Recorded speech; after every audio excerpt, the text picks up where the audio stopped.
ಮದುವೆ ಆದ ನಂತರ ಗಂಡ ಅಥವಾ ಹೆಂಡತಿ ಯಾವುದೇ ಕಾರಣ ಇಲ್ಲದೆ ಒಬ್ಬರನ್ನ ಒಬ್ರು ಬಿಟ್ಟು ಹೋದ್ರೆ ಅವ್ರನ್ನ ಮತ್ತೆ ಕರೆಸುವಂತ ಹಕ್ಕು ನಿಮಗಿದೆ. ಇದನ್ನ ಸೆಕ್ಷನ್ 9 ಹಿಂದೂ ವಿವಾಹ ಕಾಯ್ದೆ ಅಡಿಯಲ್ಲಿ ರೆಸ್ಟಿಟ್ಯೂಷನ್ ಆಫ್ ಕಾಂಜುಗಲ್ ರೈಟ್ಸ್ ಅಂತ ಕರೀತಾರೆ.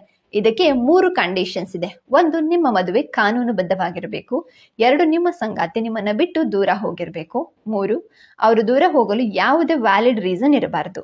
ಈ ರೀತಿಯಾದ ಸಂದರ್ಭಗಳಲ್ಲಿ ನೀವು ಡಿಸ್ಟ್ರಿಕ್ಟ್ ಕೋರ್ಟ್ ಅಲ್ಲಿ ರೆಸ್ಟಿಟ್ಯೂಷನ್ ಆಫ್ ಕಾಂಜುಗಲ್ ರೈಟ್ಸ್ಗೆ ಪೆಟಿಷನ್ ಹಾಕ್ಬೋದು.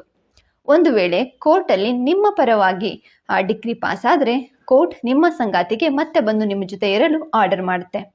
ಒಂದು ವೇಳೆ ಕೋರ್ಟ್ ಆರ್ಡರ್ ಆಗಿ 1 ವರ್ಷ ಕಳೆದ್ರೂ ಅವರು ಮತ್ತೆ ನಿಮ್ ಜೊತೆ ಬರಲಿಲ್ಲ ಅಂದ್ರೆ ಅವ್ರನ್ನ ಬಲವಂತವಾಗಿ ಕರೆಸಲು ಸಾಧ್ಯ ಇಲ್ಲ. ಆದ್ರೆ ಇದು ಮುಂದೆ ಡೈವರ್ಸ್ಗೆ ನಿಮಗೆ ಪ್ರಬಲವಾದ ಕಾರಣ ಆಗತ್ತೆ.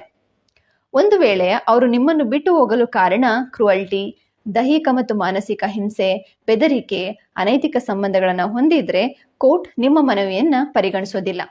ಒಟ್ಟಾರೆಯಾಗಿ ಈ ಕಾನೂನಿನ ಉದ್ದೇಶ ಯಾರನ್ನೇ ಆಗಲಿ ಬಲವಂತವಾಗಿ ಒಂದುಗೂಡಿಸುವುದಲ್ಲ, ಬದಲಾಗಿ ಒಡೆದು ಹೋಗುತ್ತಿರುವ ಸಂಸಾರನ ಒಂದುಗೂಡಿಸುವ ಪ್ರಯತ್ನ ಅಷ್ಟೇ.